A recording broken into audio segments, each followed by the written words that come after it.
लंबे समय से देश भर में चर्चा का विषय बनी जातिगत जनगणना को लेकर केंद्र सरकार ने आखिरकार बड़ा फैसला ले लिया। बुधवार को हुई केंद्रीय कैबिनेट बैठक के बाद केंद्रीय मंत्री अश्विनी वैष्णव ने प्रेस कॉन्फ्रेंस कर बताया कि देश की आगामी जनगणना में जातियों की गणना भी की जाएगी, यानी अब कास्ट सेंसस आधिकारिक रूप से राष्ट्रीय जनगणना का हिस्सा होगा।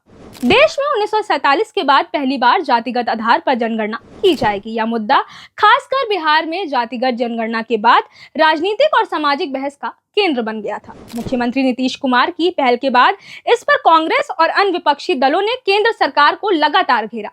अब जबकि खुद केंद्र ने इसका ऐलान कर दिया है, तो यह भारतीय राजनीति में एक अहम मोड़ माना जा रहा है। केंद्रीय मंत्री ने कांग्रेस पर निशाना साधते हुए कहा कि मनमोहन सिंह सरकार ने 2010 में संसद में जातिगत जनगणना पर विचार की बात की थी, लेकिन इस पर कोई ठोस कदम नहीं उठाया गया। सिर्फ एक सर्वे तक ही बात सीमित रह गई थी। उन्होंने विपक्ष पर आरोप भी लगाया कि जातिगत जनगणना को उन्होंने सिर्फ राजनीतिक लाभ के लिए इस्तेमाल किया था।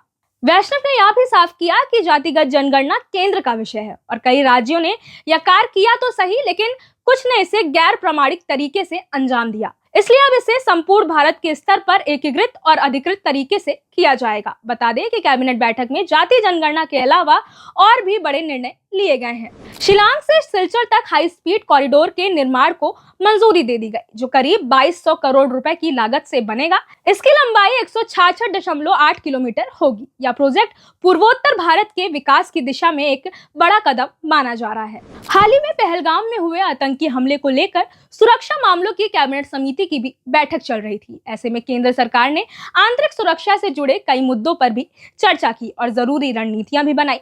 अब जब जातिगत जनगणना को लेकर केंद्र सरकार ने हरी झंडी दिखा दी, तो आने वाले दिनों में यह देखना दिलचस्प होगा कि कांग्रेस और विपक्ष इसका स्वागत करते हैं या इसमें भी सियासी रंग तलाशने की कोशिश करते हैं।